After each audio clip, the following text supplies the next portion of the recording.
Brian Suits on KFI. And streaming live on the YouTube. KFI AM 640, more stimulating talk. It is the Dark Secret Place. Brian Suits in here until midnight. And if you go to at Dark Secret Place on Twitter, you can follow me or watch the live stream at unsheepyourself.com. One word, unsheepyourself.com. So no one's going to bomb the S out of anybody, at least until negotiations break down or something. So we'll talk about the apparent acceptance of a offer to meet with North Korea. Also, the high-profile poisoning of a former Russian GRU spy, a guy who was a very, very, very valuable asset to the British MI6, has the British, they're taking it very seriously.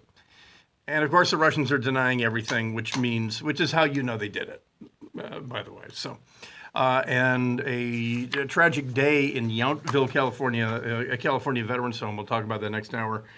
As well, the president has pardoned that U.S. Navy sailor, Saucier, and the guy who was convicted. He was court-martialed because he took pictures in his Los Angeles class fast attack submarine, where he was an enlisted crew member, and I think he actually posted them on social media, which was, if you want to do something really dumb in life, go ahead and take pictures inside of a nuclear sub, and if you want to be even dumber, go ahead and post them on social media. So that's sort of your 1-2 punch there. But anyway, Trump has pardoned the guy, and politically, part of the reason for that was because the contrast was made during the election in 2016 that you have a guy who just took a picture of what some would say is a benign, non-classified area of the submarine. Meanwhile, you have a candidate named Hillary Clinton who had a private server and classified information that was probably hacked by foreign intelligence services, but the FBI didn't charge her. Well, kind of the punchline there, and you can ask anybody in the submarine service, there's no such thing as an unclassified area of the submarine. Okay, they grow their own lettuce in nuclear subs. You can't take a picture of the lettuce. The Navy can. Navy Public Affairs can take that picture of the nuclear lettuce, and they can release it. You don't have that discretion, and that extends to the U.S. Air Force, to the U.S. Army. Anytime you're in a classified area, you don't take pictures. So even in the age of the cell phone, the handheld cell phone, you don't just whip it out and start taking selfies. So, but anyway, he was pardoned, and so there's that. Well, I'm not going to play it for you. You probably heard it already, but the director of the South Korean National Security Administration made the announcement at the White House on Wednesday night that the North Koreans had agreed to meet with the United States and South Korea and to begin talks that may lead to denuclearization. So a couple bottom lines up front on this. According to I'll get into why the South Korean was the person who made the announcement there on the White House lawn. But there is not a promise to denuclearize by North Korea. There is a promise to sit at a table and watch as America brings up denuclearization of the Korean Peninsula. But they did not promise to begin talks that will lead to denuclearization. In fact, the opposite. Their intent here is to deliver an American president to the Korean Peninsula so that he can receive a message directly from the grandson of Kim Il-sung. And the message is going to be, we are a nuclear power. Your choices are to acknowledge us or be our enemy. Now, we should be the ones dictating to this guy. But already, just the fact that the president, and I don't know who he consulted. I don't think he consulted with H.R. McMaster. If he consulted with his Chief of Staff, John Kelly, former General John Kelly, or Secretary of Defense Mattis, I'm a little surprised.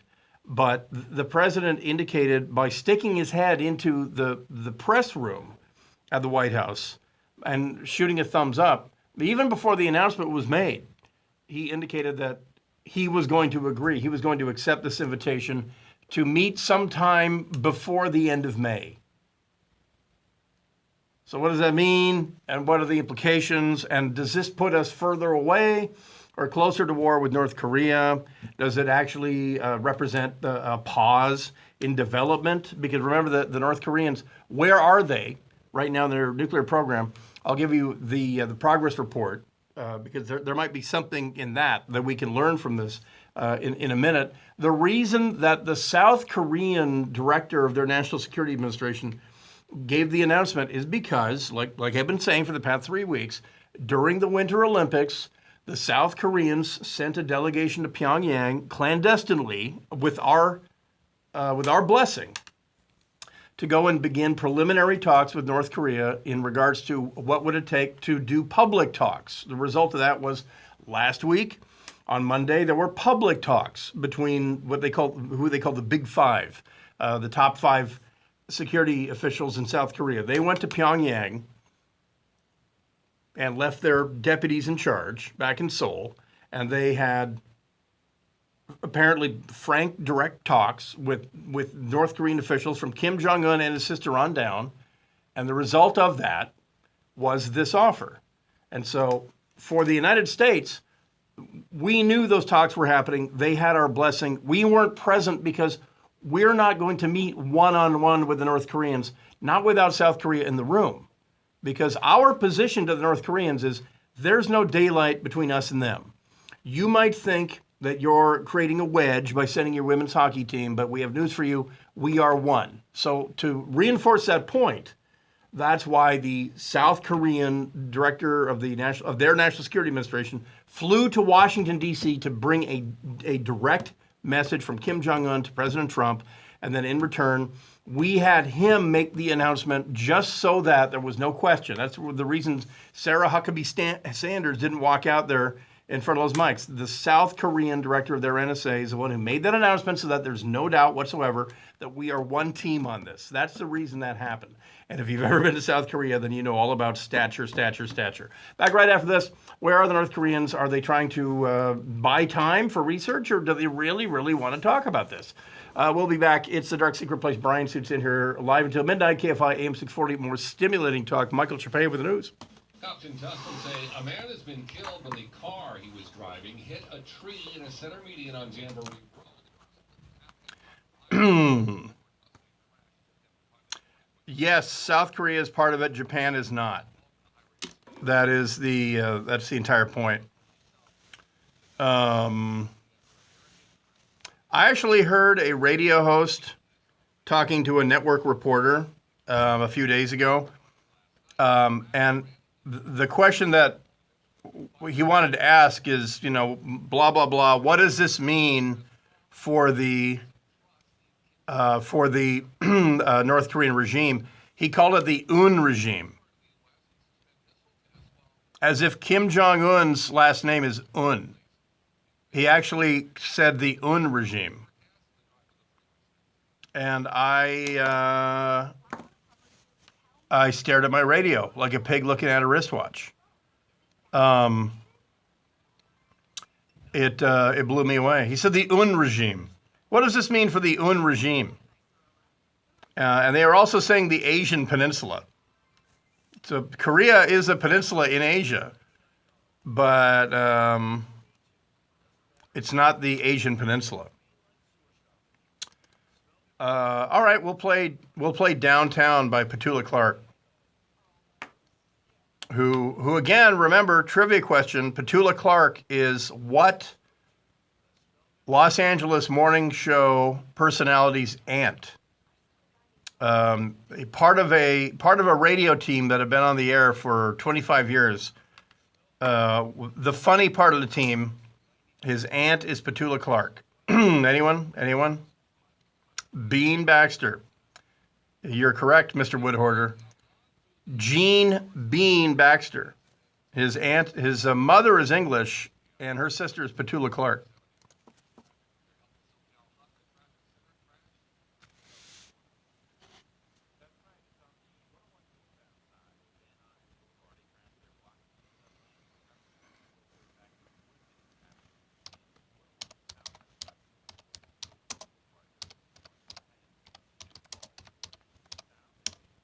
Let me just cue that right on up.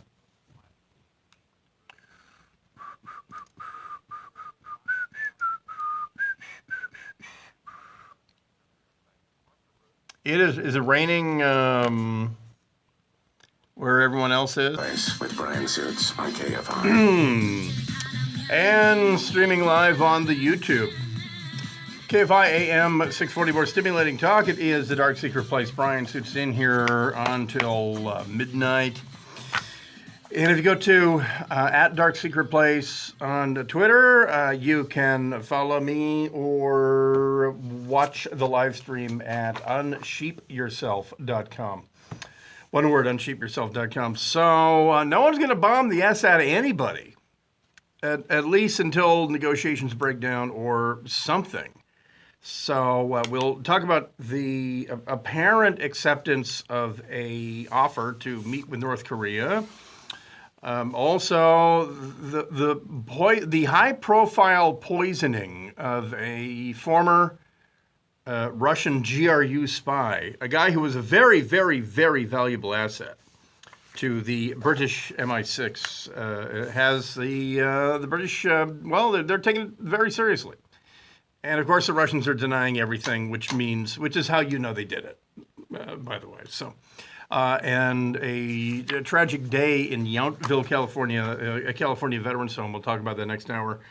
As well, the president has pardoned that U.S. Navy sailor, Saucier, and the guy who was convicted. He was court-martialed because he took pictures in his Los Angeles class fast attack submarine where he was an enlisted crew member, and I think he actually posted them on social media, which was, if you want to do something really dumb in life, go ahead and take pictures inside of a nuclear sub, and if you want to be even dumber, go ahead and post them on social media. So that's sort of your 1-2 punch there. But anyway, Trump has pardoned the guy, and politically, part of the reason for that was because the contrast was made during the election in 2016 that you have a guy who just took a picture of what some would say is a benign, non-classified area of the submarine. Meanwhile, you have a candidate named Hillary Clinton who had a private server and classified information that was probably hacked by foreign intelligence services, but the FBI didn't charge her. Well, kind of the punchline there, and you can ask anybody in the submarine service, there's no such thing as an unclassified area of the submarine. Okay, they grow their own lettuce in nuclear subs. You can't take a picture of the lettuce. The Navy can. Navy Public Affairs can take that picture of the nuclear lettuce, and they can release it. You don't have that discretion, and that extends to the U.S. Air Force, to the U.S. Army. Anytime you're in a classified area, come onto our property and kill 14 chickens. He spree killed 14 chickens. Coyotes kill one chicken and run away with it. But so this neighbor dog killed 14 of our chickens. We didn't eyewitness it, but I saw him running away. Hang on a second.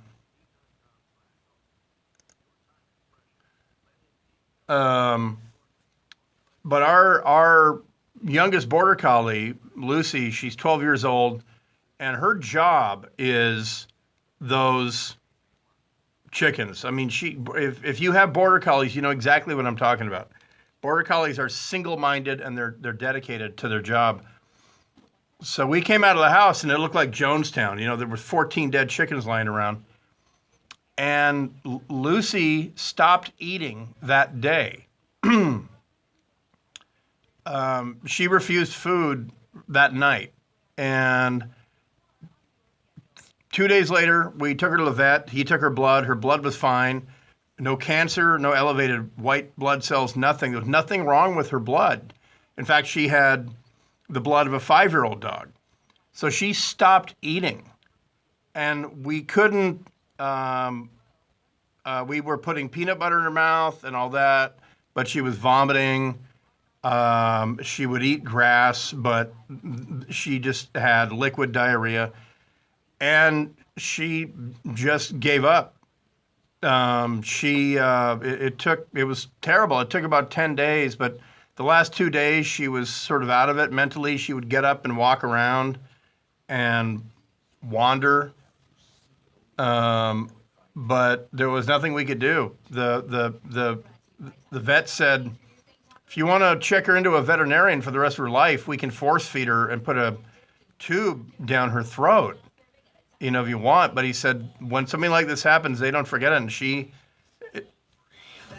And I'm queued up. And she took about 11 days to die, but she just died. And it was really, really sad. She was the best dog I've ever had. And she was absolutely connected to me. Border Collies will connect to one human, and she was absolutely connected to me. Everyone wants to be thought of. So it was really, really sad. What does it mean? So, I'll tell you on this week's Jesus. so we're looking for a replacement Border Collie, like 1 or 2 years old. There's one in Acton that we might grab, a male. With brand suits on KFI. And streaming live on the YouTube. KFI AM 640, more stimulating talk. It is the Dark Secret Place. Brian Suits in here until midnight. And if you go to at Dark Secret Place on Twitter, you can follow me or watch the live stream at unsheepyourself.com. One word, unsheepyourself.com. So no one's going to bomb the S out of anybody, at least until negotiations break down or something. So we'll talk about the apparent acceptance of a offer to meet with North Korea.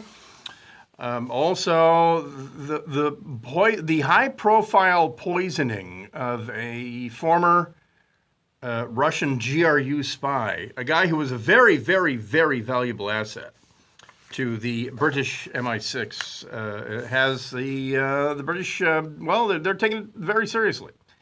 And of course, the Russians are denying everything, which is how you know they did it, by the way. So, and a tragic day in Yountville, California, a California veterans home. We'll talk about that next hour. As well, the president has pardoned that U.S. Navy sailor, Saucier, and the guy who was convicted. He was court-martialed because he took pictures in his Los Angeles class fast attack submarine where he was an enlisted crew member, and I think he actually posted them on social media, which was, if you want to do something really dumb in life, go ahead and take pictures inside of a nuclear sub, and if you want to be even dumber, go ahead and post them on social media. So that's sort of your 1-2 punch there. But anyway, Trump has pardoned the guy, and politically part of the reason for that was because the contrast was made during the election in 2016 that you have a guy who just took a picture of what some would say is a benign, non-classified area of the submarine. Meanwhile, you have a candidate named Hillary Clinton who had a private server and classified information that was probably hacked by foreign intelligence services, but the FBI didn't charge her. Well, kind of the punchline there, and you can ask anybody in the submarine service, there's no such thing as an unclassified area of the submarine. Okay, they grow their own lettuce in nuclear subs. You can't take a picture of the lettuce. The Navy can. Navy Public Affairs can take that picture of the nuclear lettuce, and they can release it. You don't have that discretion, and that extends to the U.S. Air Force, to the U.S. Army. Anytime you're in a classified, could not risk the North Koreans seeing the South Koreans scuttle off to Washington, D.C. like a little dog and then be in the background. They had to go in directly, give the message to Trump, walk out and make the announcement so that the North Koreans are not sitting there because they're watching this.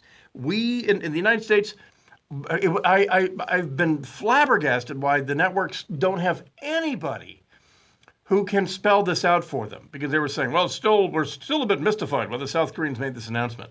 They had no one on staff that they were going to. There was a couple flag rank, generals and admirals who work for CNN and MSNBC that could have explained this to them, but they weren't thinking in those terms. They didn't think, well, let's go to a military guy or let's go to a subject matter expert on Korea. But anyway, that's why that was made. So he goes on to say that there were several concessions made by the North Koreans. One was that they would not continue any missile or nuclear testing until the results of the talks. And by the way, these talks might lead to negotiations. These first talks, supposedly there's no end state or no agreement to come up with a framework or anything like that.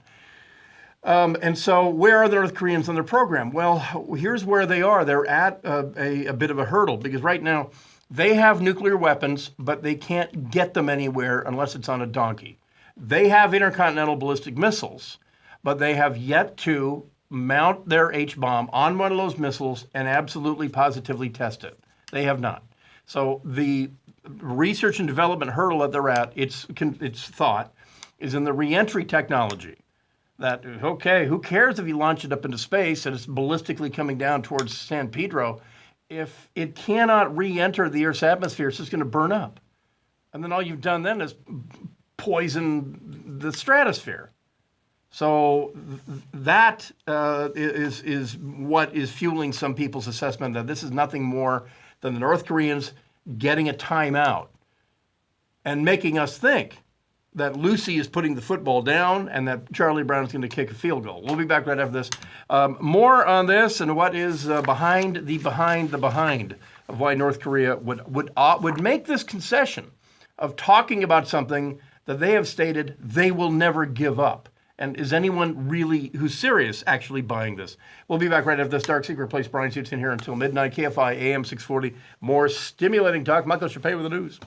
Shots were fired at the Glendale Galleria. Police say a security guard for Indian schoolers fired up to 5 shots at some bad guys during an attempted smash and grab robbery. City of Glendale tweeted later that there was no threat to the public, noting the emergency situation under control and all reopened.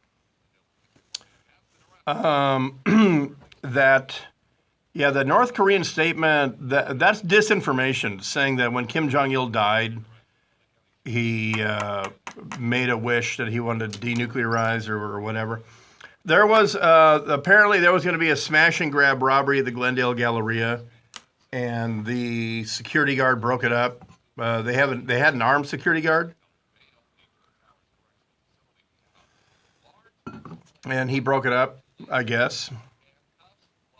And the dude is in custody.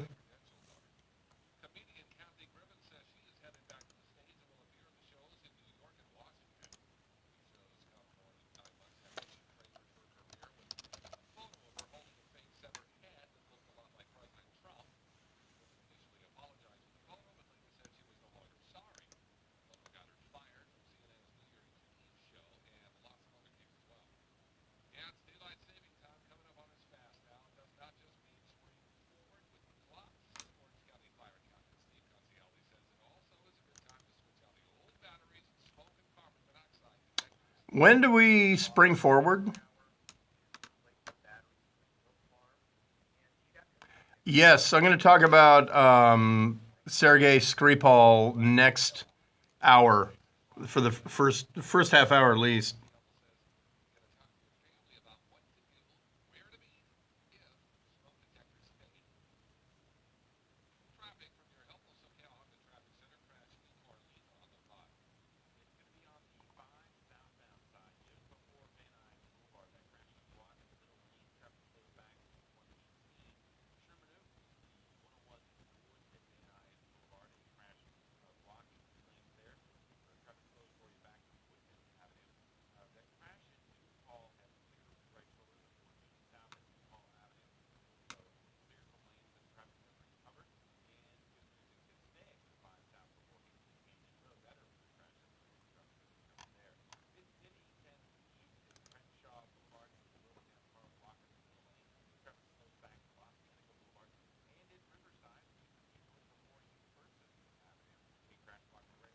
the Russians have raised a World War II supply ship that had a bunch of American Sherman tanks that were being sent to Russia. Brian, your audio versus video is about 1 second out of sync. Don't know if you can do anything. Is it? You mean like...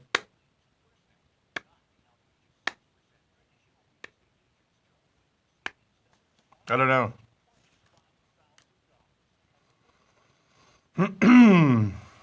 Yeah, what do we spring forward tonight?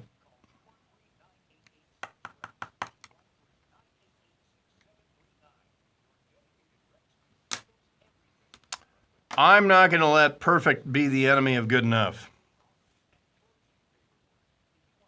So I don't know what's going to happen Monday. If I am filling in for Handel or not. I asked the boss on Friday.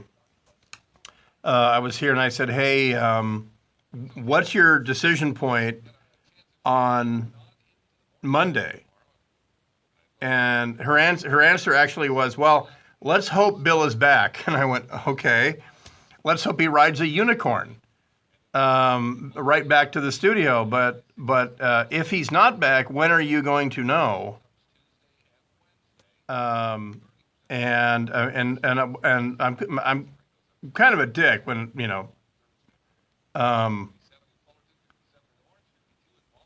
when someone says something like, "Well, let's hope he's back," I said, "Look, I just don't want to get a text as I'm driving home at 10:05 p.m. tomorrow night that you want me in for Gary and Shannon."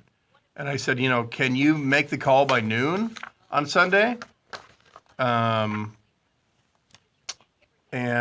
So we'll know by tomorrow. But I know that it's if you got to heal your back. You cannot heal a bad back by getting on your back, and you can't do a morning show on opioids. So he has to heal that back, and so I think Gary and Shannon are doing a great job in the morning. I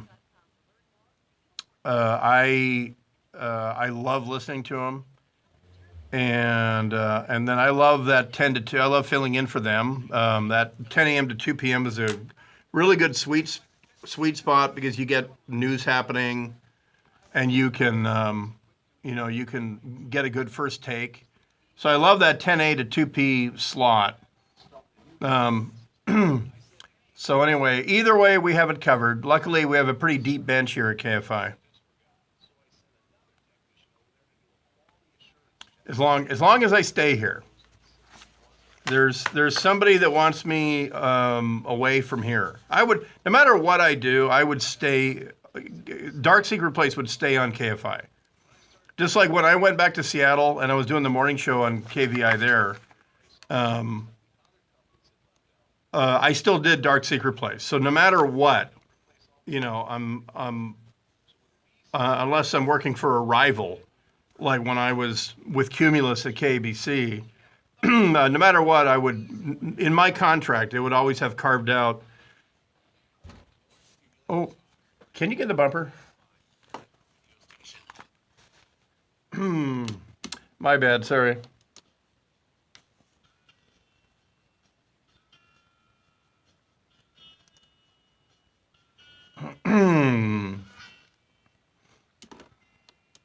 See, I wouldn't leave KFI. That's what I'm saying. KFI AM 640, more stimulating talk. It is the Dark Secret Place. Brian Suits in here until midnight. A little later on, if we have time, an imam in Uzbekistan has warned that if you fantasize about strangers during sex, that will lead to gay babies. So it's science is what it is. So we'll get to that possibly. All right, so there are a lot of Korea specialists, including Professor Kelly, the guy at Busan University. Remember the famous Korea specialist who was Skyping with BBC last year and his daughter came strolling into the bedroom? That guy. He is a absolute subject matter expert. He speaks perfect Korean. He's a primary source for translating and analyzing North Korean propaganda, printed TV, everything. And he's a guy that I'm in touch with about specific questions and things like that. And his assessment of this is, and as it has been, and I've passed his assessment on to you guys for the past 5 years, and that is that what North Korea has sought for decades is equal status with the U.S. For the United States to treat them as a existential threat. Now, obviously, they were not an existential threat till they had nukes. And even then, right now, they're not an existential threat because they can't get them here. They can send an ICBM with nerve gas if it could re-enter the atmosphere, but that seems to be their sticking point. But what they have wanted, and this is part of the double-edged sword of a dictatorship, is if you don't have a viable foe, if you don't have a viable enemy, you're not going to be a dictatorship for long. And so it's not in their interest, to be perfectly blunt and honest, it's not actually in their interest to ever negotiate with the United States to get to a point where they are not, where they don't consider us their mortal enemy and a threat to their very existence, which is the basis for their power, and it has been since 1953, since the ceasefire on the Korean Peninsula. That their propaganda, their movies, their TV, everything is predicated on the Americans are about to reinvade us. And they've kept the population militarized and mobilized since then, to the point where the new economic policy, the so-called Songun economic policy, military first, has led to a situation where, rather predictably, every fall, the civilians starve and the army gets to eat. And so, but they do it happily. And you see the crowds in North Korea bawling when Kim Jong-un goes driving by, or when his dad died, or when his dad died. That people are really genuinely bawling because they have been brainwashed into thinking that the United States is just minutes away from invading or attacking them. They always have. And so what is in it for them to denuclearize or even meet with us? Well, here's what it is, and this is why I kind of wish the President of the United States had not been so quick to accept the invitation. First of all, Kim Jong-un isn't going anywhere to negotiate with anybody. He's staying in North Korea. But what he evidently is going to get is an American president is going to fly halfway around the world to meet with him. He's not coming to D.C., and he's not, nor will he ever. He will not leave North Korea, probably even to speak at the UN, because he can't control the image. He has to control the pictures of himself because he's pigeon-toed and he's chubby and he bends over funny and he looks silly and he smokes and he looks stupid when he smokes. And so they only release the pictures that the censors and the image keepers release. So he won't come to Midway Island or Hawaii or something like that. So what he gets is an American president coming to, in all likelihood, Panmunjom, the treaty village there at the DMZ. That's the place where the guy defected, a couple months ago and was lit up. There is an actual purpose-built room where half of it is in South Korea and half of it is in North Korea, and that's where negotiations take place. So that's the most likely location because there's no way a president of the United States is going to Pyongyang. There's just no way. There's no way Kim Jong-un's coming to Seoul. Just no way. His grandpa, Kim Il-sung, same thing. He began the system whereby his propaganda outlets only showed him in heroic poses. The paintings were idyllic and wonderful, and he was handsome. And every once in a while, Kim Il-sung would leave North Korea and go to Romania, go to East Germany, go to Moscow. He was tight in Romania with Nicolae Ceausescu. Ceausescu was a just brass-plated bastard, but he learned how to add another couple coats of brass by learning from Kim Il-sung. Kim Il-sung used to starve entire provinces of his country, and Ceausescu did that. He learned that amazing lesson. When Kim Il-sung, when Grandpa Kim was in Romania, one of the few pictures that show his goiter was taken in Romania. Behind his right ear, there was a gigantic growth on his neck, this huge thing. And they never did surgery on it, never drained it. I don't know what the hell it was. But you never saw it in photographs in North Korea or Russia. But when he went to Romania, it was photographed. Well, Kim Jong-un, his grandson, is aware of that. And there's no way. There's no way he's going to come to Los Angeles or the UN or anything like that because just anyone can take pictures of him. So that's a no-go.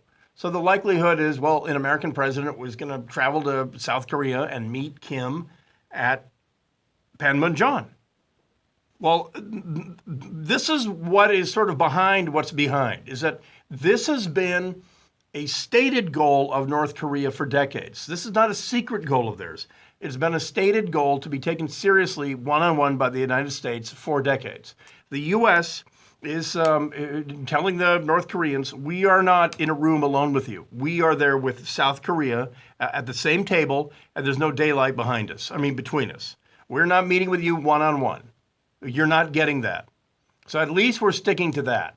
But there's no doubt that if an American president goes to the Korean Peninsula and even begins speaking to the North Koreans about denuclearization, and you've heard me say this now for a couple of years, and take this to the bank, there is no way that the North Koreans denuclearize. If the U.S. promises to take nuclear weapons off the Korean Peninsula, well, it's a bit late. We did that. We already did that. One solution for us is to reintroduce nuclear weapons to South Korea. But we took them, we denuclearized the peninsula. The North Koreans now have renuclearized it. They're not giving them up. And it's not Kim's call. He could not denuclearize if he wanted. Why not? I'll tell you when we come back. Also, next hour, Putin reaches out and settles an old score with a turncoat spy in Britain. That and more coming up. It's the Dark Secret Place. Brian Suits in here on a rainy Saturday night. KFI AM 640. More stimulating talk. Michael Chappé with the news.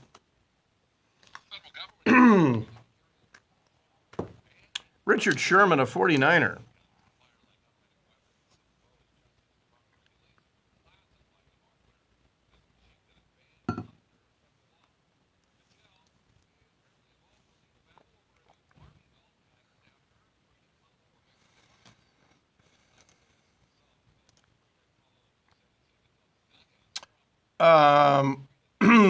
Well, the Russians, the North Koreans used whatever it was, a VX on, Kim's half-brother. But, no, the Russians haven't done that.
All right.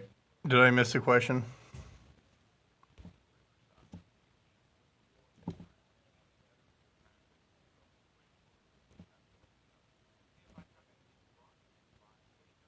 Oh, we're not doing a super chat, are we? No, we're not. We're doing all.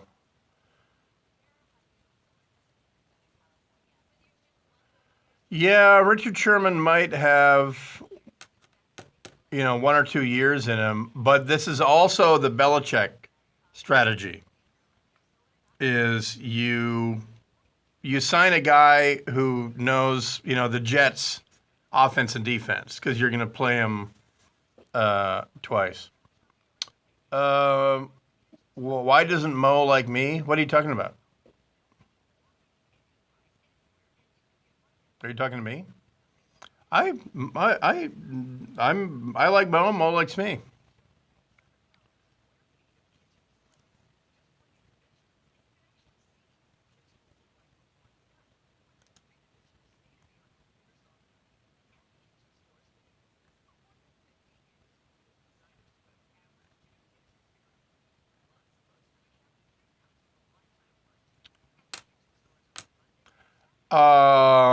Gary and Shannon like guns. Shannon is very pro Second Amendment, and so's Gary.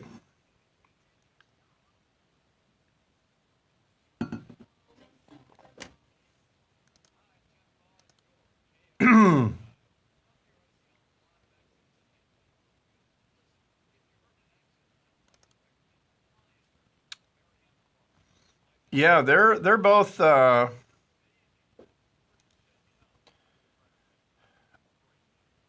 They're both very pro guns. Yeah, Albert Wong was.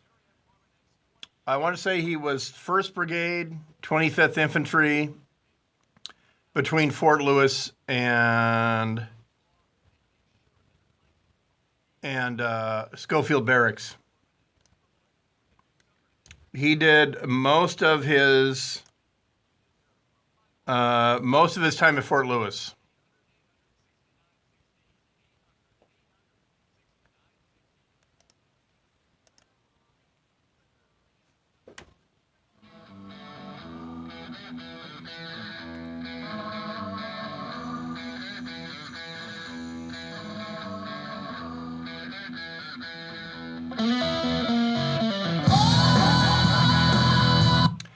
Yeah, he used a semi-auto M4 that he probably brought down from Washington State when he lived at Fort Lewis. But yeah, what an asshole. And you know what? Whatever. The guy did 2 tours as an infantryman in Afghanistan. What a complete asshole. It's, the other guys in his company didn't kill 3 VA employees. So he, I don't care what pain he was in or whatever. And I don't know why they kicked him out. It's weird to me that you would have a guy who is so out of hand in your PTSD program that you kick him out and you don't have another tier, that he can go to. Choosing the right mortgage I'm good. Involves much more. He was kicked out of that program at the whatever's called the Pathway House. So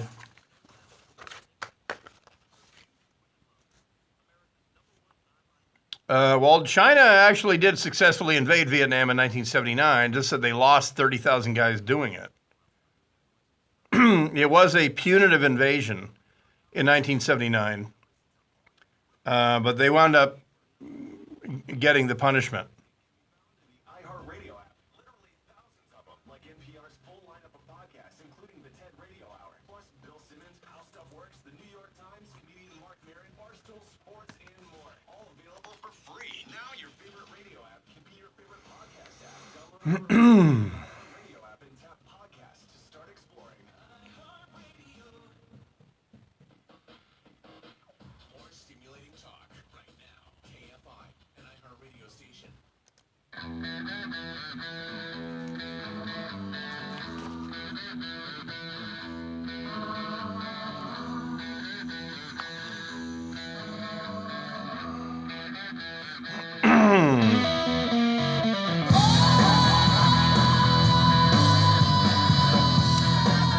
KFI AM 640, more stimulating talk. It is the Dark Secret Place. Brian Suits in here until midnight.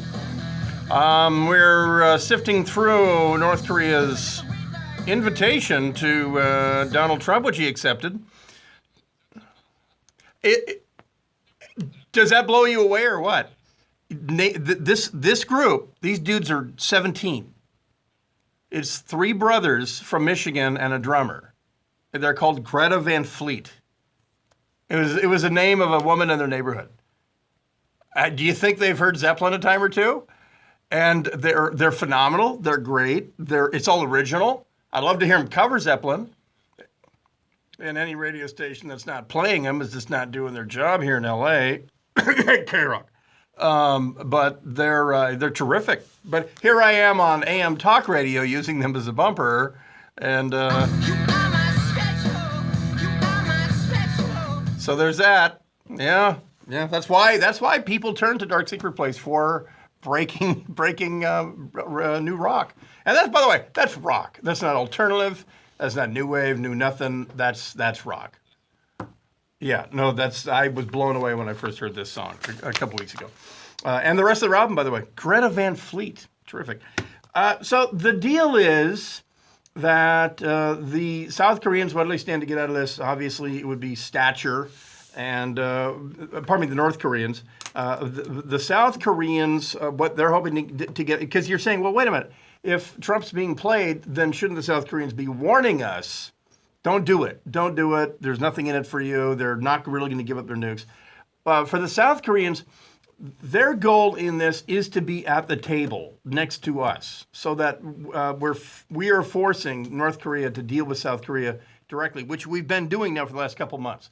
That's one of the most buried leads in the entire dynamic on the Korean Peninsula, is that the United States has been telling North Koreans, there's no more of this group of six crap. There's us in Korea, and then there's you. You can't bring Putin, you can't bring China, and we won't bring Japan. Because that's what we were doing. Because we were doing, Russia had their little chair, China had their little chair, North Korea had their chair, Japan and South Korea had their chair, then we had our chair. Russia, China, and Japan are not directly involved in this, especially since the North Koreans have declared that their missiles would not be targeted at anybody except the United States. Well, that really pares it down a bit there, doesn't it? So what we are doing is, and this is H.R. McMaster's doing, that he is elevating South Korea's stature. Because the North Koreans have, for 7 decades, portrayed South Korea as nothing but a lapdog of the Americans. Part of the reason is because we've made public so much of the war plans that we have developed with South Korea. And thing one, in any general conflict with North Korea, thing one that happens, the very first thing that happens, is all South Korean forces come under the command of the commander of U.S. Forces Korea, USFORC, as he's called, COM USFORC. The American ground commander, in this case, General Vince Brooks, is immediately in charge of all South Korean forces, air forces, naval forces, ground forces. That is part of the rent. That's part of the deal that we have in the defense cooperation agreement that we have with South Korea. So for the North Koreans have made hay of that, for years. Said you're not even in command of your own military if we go to war.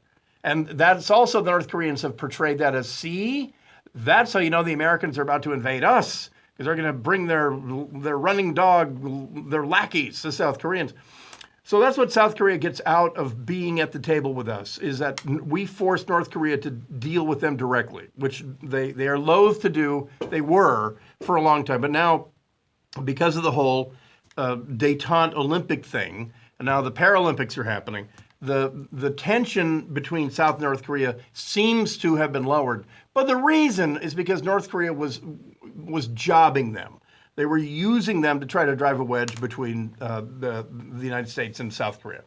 So the bottom line is that unless there is an agreement beforehand on mutual language, that we're going to talk, we're not going to negotiate, and that our long-term goal and your long-term goal is that you don't want nuclear weapons. That has not been done. All the North Koreans said is, we'll talk. And those talks may include discussions about nuclear weapons.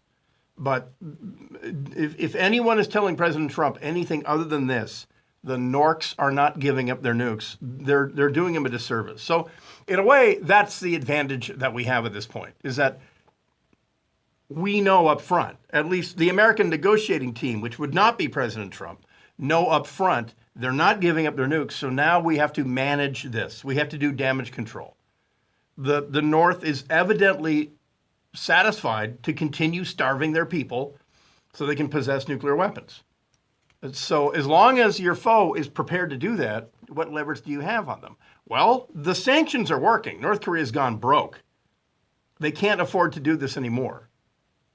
And so the one piece of leverage you have is you can shame North Korea. You can publicly shame them. But the North Koreans and Korean people in general don't respond well to being shamed. But on the other hand, when this president realizes that he got on Air Force One, flew all the way around the world, or halfway around the world to the Korean Peninsula, thinking that North Korea, there was actually a scenario where North Korea would denuclearize, and that they were actually just holding the football there, and they're going to move it right before he kicks it, and he's going to Charlie Brown. I don't think this guy is going to be very forgiving.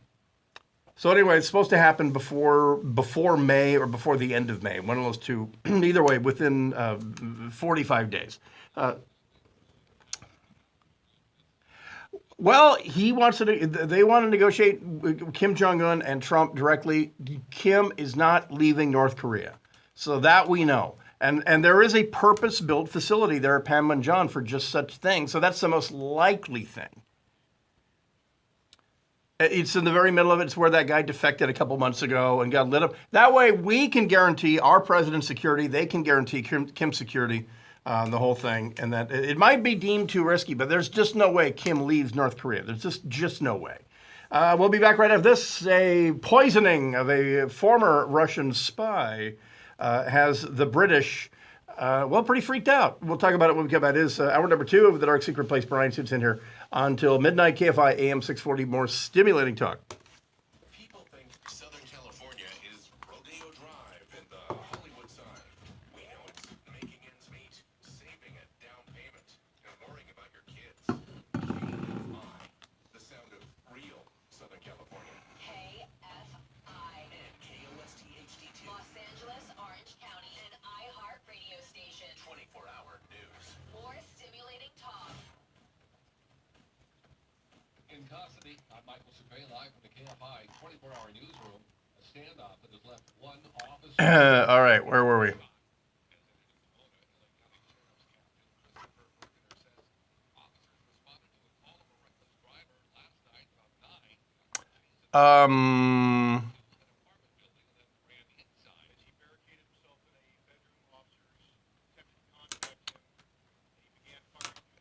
I use a rigger's belt, a parachute belt.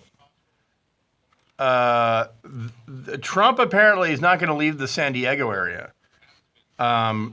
He'll probably fly into Miramar, in all likelihood, and if he talks to anyone in uniform, it's going to be down in Miramar. But he probably will not go to Pendleton.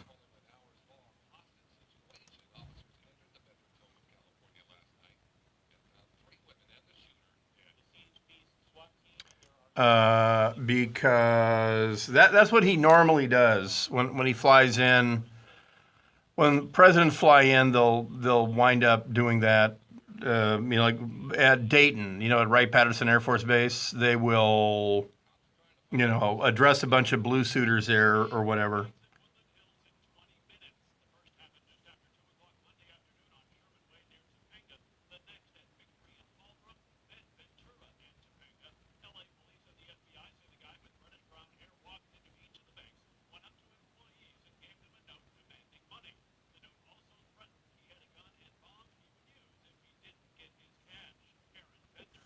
Oh, this just in.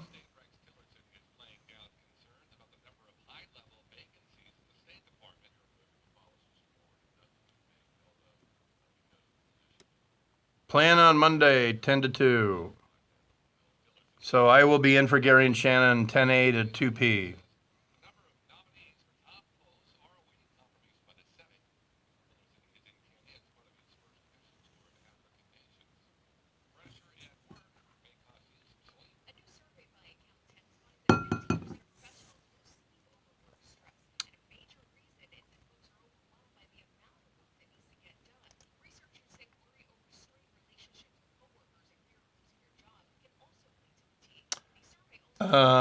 By the way, my Instagram feed is Brian Does Junk. One word, Bryan, Brian Does Junk.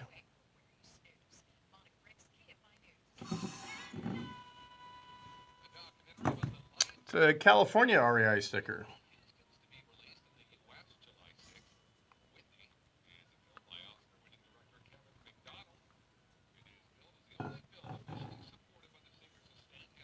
Include unreleased recordings, home movie footage, and studio recordings of some of her biggest hits.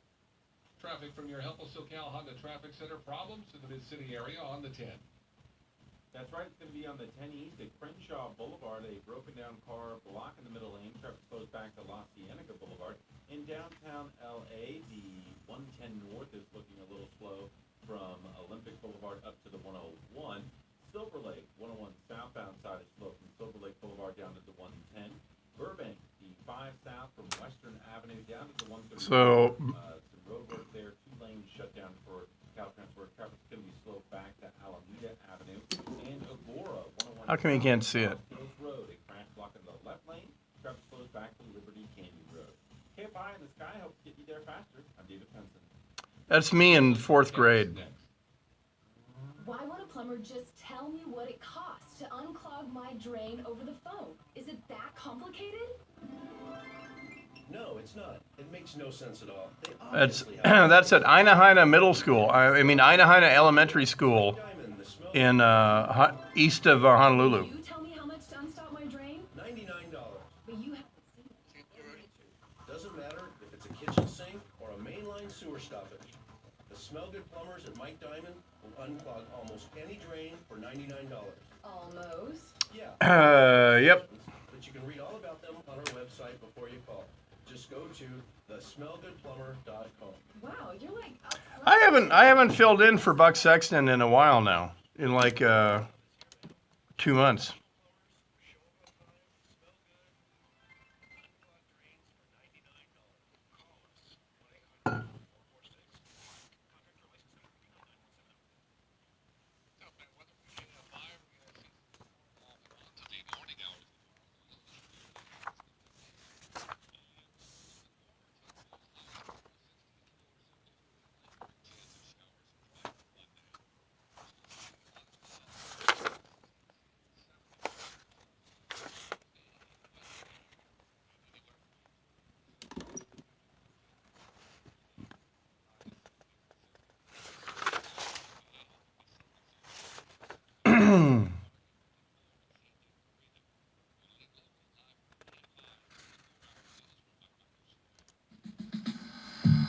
Dark secret place.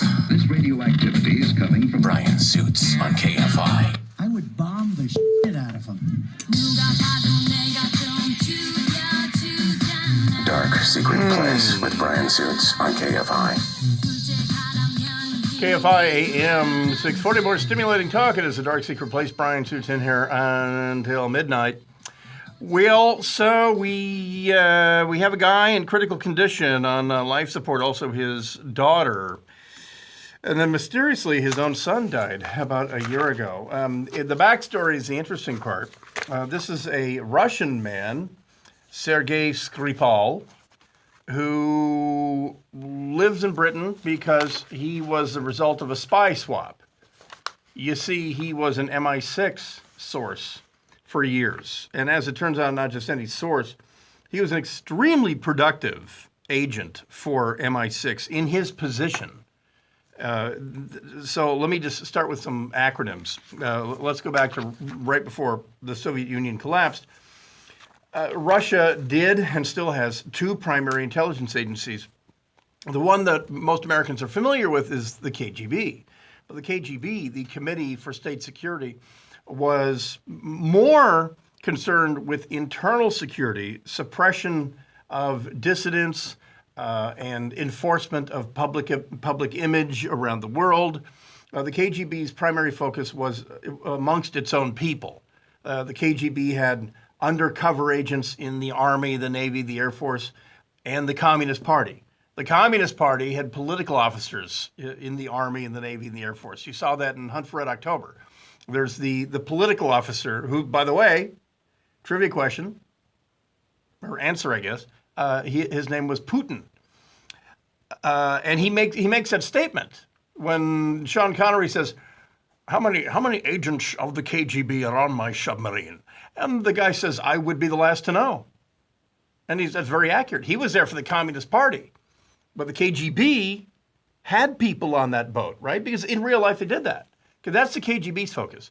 The primary overseas spy agency for Russia has been and is to this day the GRU.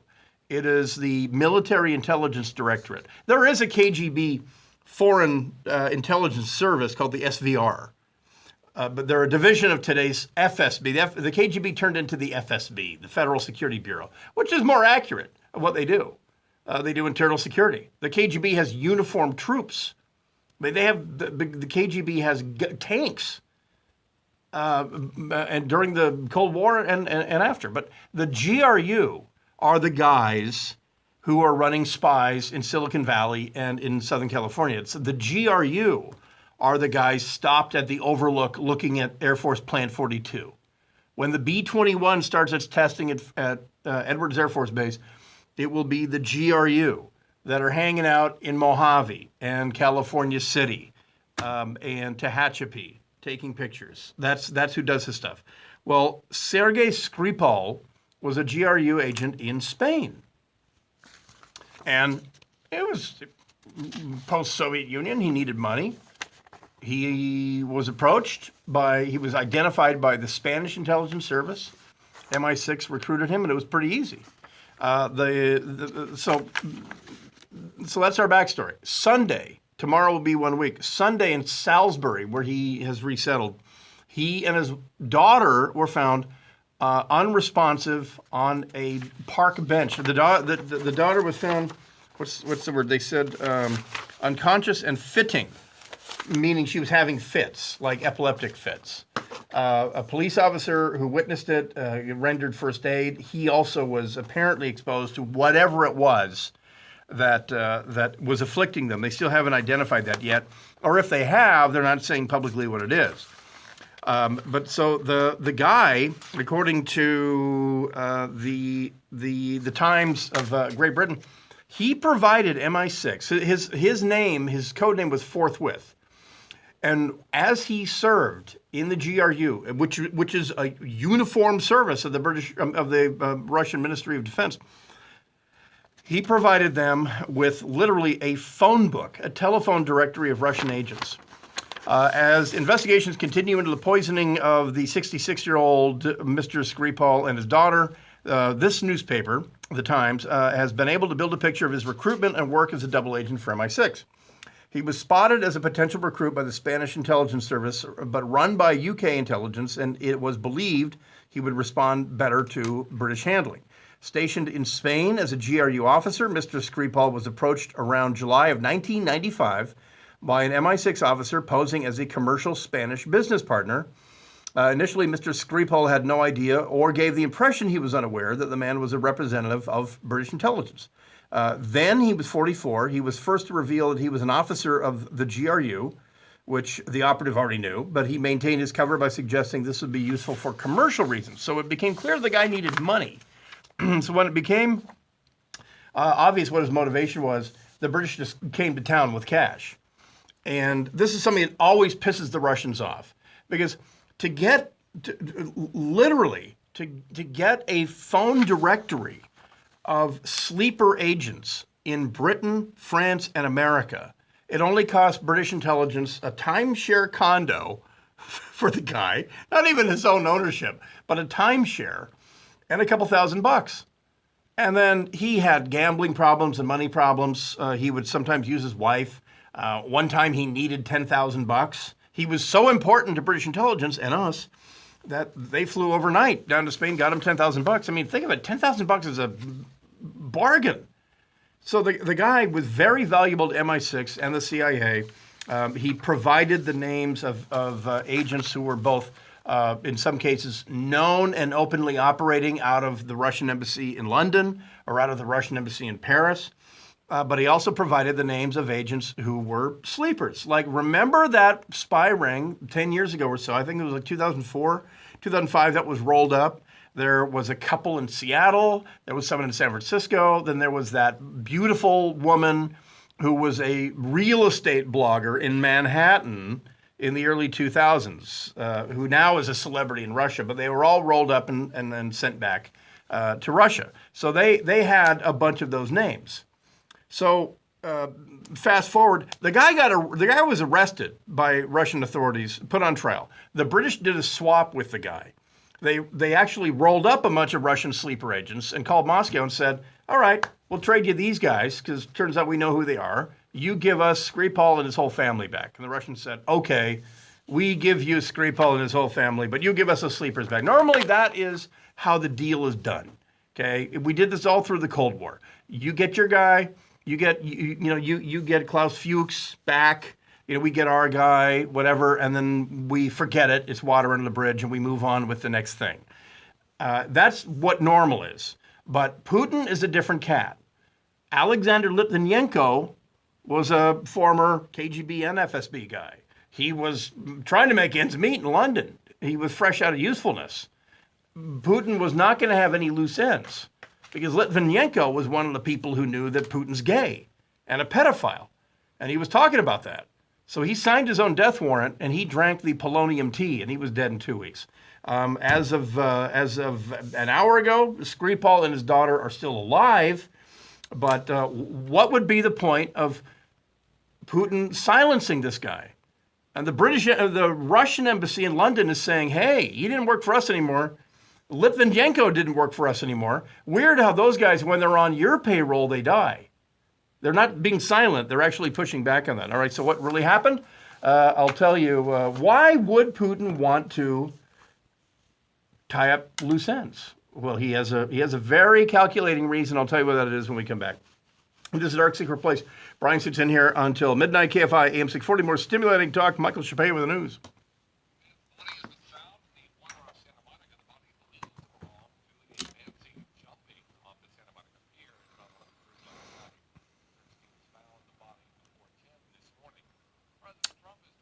We either hatch our own chicks or we get them from a guy in Tehachapi. He's just not very good at sexing them because last time we bought 30 chicks from him, 6 of them turned out to be roosters.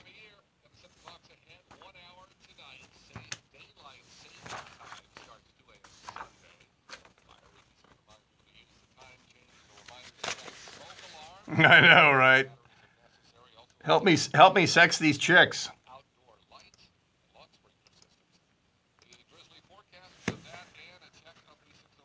They don't mate so much. My daughter has learned the hard way about rooster rape. I wouldn't call it mating. It's not pretty.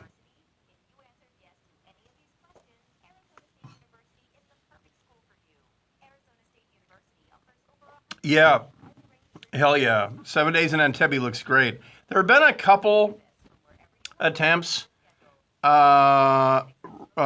Usually, most of them were TV movies right after the Entebbe raid in 76 and 77. But they're pretty terrible. So this looks really good. This looks terrific. Is it raid on Entebbe or 7 days in Entebbe?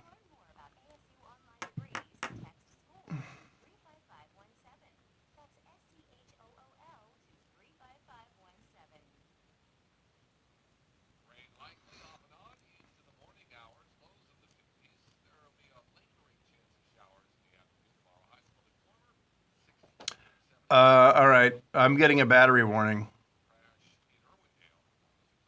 Raid on Entebbe. Okay. You know what? We should find a theater, and I should do a Dark Secret Place watching party for Radon and Tebby. That'd be cool. I'm getting a battery warning. Yeah, we are identifying a new border collie.